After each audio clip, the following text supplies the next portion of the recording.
Shalom, selamat pagi. Kita berjumpa lagi dalam Renungan Harian Toraya, edisi Minggu 1 Mei 2022. Sebelum kita membaca dan merenungkan firman Tuhan dalam hari yang baru yang dikaruniakan kepada kita, mari kita berdoa. Terpuji namamu Tuhan di sepanjang hidup kami. Kasih dan kemurahan-Mu Engkau terus nyatakan dan limpahkan bagi kami di tengah-tengah kehidupan kami. Di saat ini juga Tuhan kami akan membaca firman-Mu dan merenungkannya. Engkau memberkati kami sehingga kami mampu memahami firman-Mu dan bahkan kami dapat menerjemahkan firman-Mu dalam kehidupan kami. Berkati kami Tuhan, ampunkan salah dan dosa kami. Di dalam nama Yesus Kristus, itulah Tuhan dan Juru Selamat kami yang hidup. Amin. Bacaan firman Tuhan pada saat ini dari Kisah Para Rasul 9 ayat 19b sampai dengan 31. Yang akan saya baca di ayatnya yang ke-26. Setibanya di Yerusalem, Saulus mencoba menggabungkan diri kepada murid-murid. Tetapi semuanya takut kepadanya, karena mereka tidak dapat percaya bahwa ia juga seorang murid. Demikian bacaan firman Tuhan. Berbahagialah kita yang mendengarkannya dan melakukannya dalam kehidupan kita. Amin. Dari bacaan kita, Kisah Para Rasul 9 ayat 19 sampai dengan 31 diberi tema hati-hati menilai orang. Pengalaman merupakan guru terbaik. Tentu ada benarnya. Tetapi dalam hal khusus belum tentu berlaku. Dari segi pengalaman, Saulus dinilai sebagai orang membenci bahkan menganiaya orang percaya pada Yesus Kristus. Paulus tidak bisa dinilai hanya berdasarkan pengalaman masa lampaunya.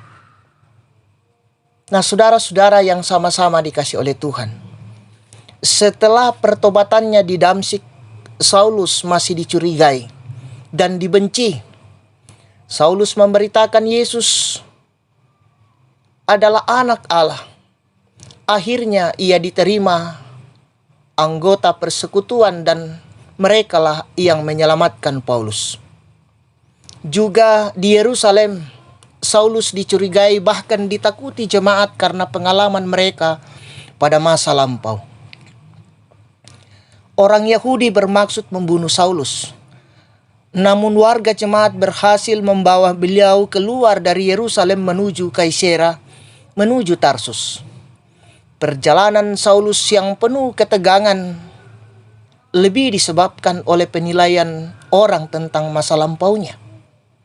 Di masa lampau Saulus penggerak orang Yahudi, membenci warga jemaat. Dengan demikian di mata warga jemaat, Saulus merupakan penjahat yang kejam. Nah, saudara-saudara yang sama-sama dikasih oleh Tuhan, tidak mudah menghilangkan pengaruh masa lampau. Apalagi kalau sangat menyakitkan hati atau sangat mengecewakan. Di Hari Pendidikan Nasional ini mari kita belajar bagaimana menerima dan mengampuni orang-orang yang telah menyakiti dan mengecewakan kita.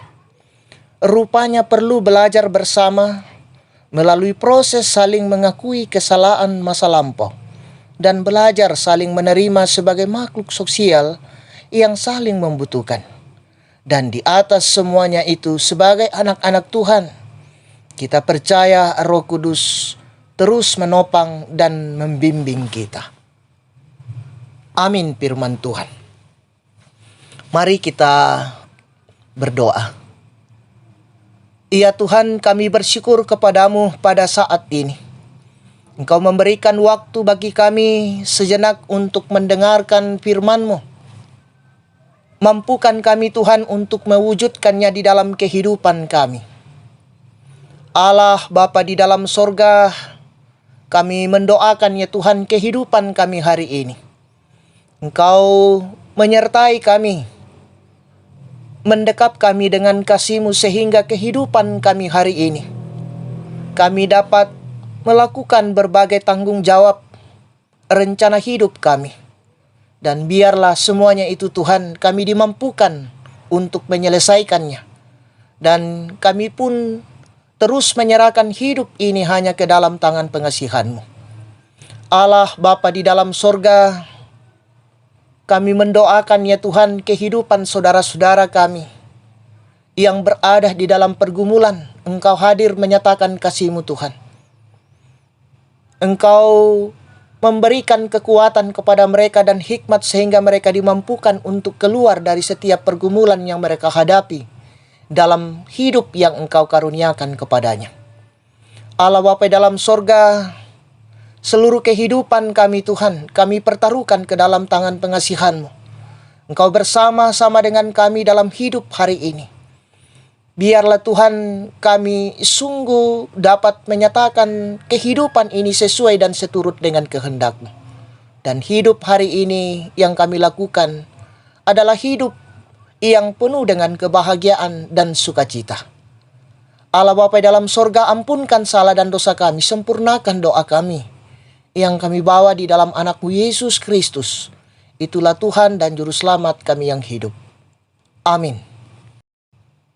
Selamat beraktivitas, Tuhan Yesus memberkati.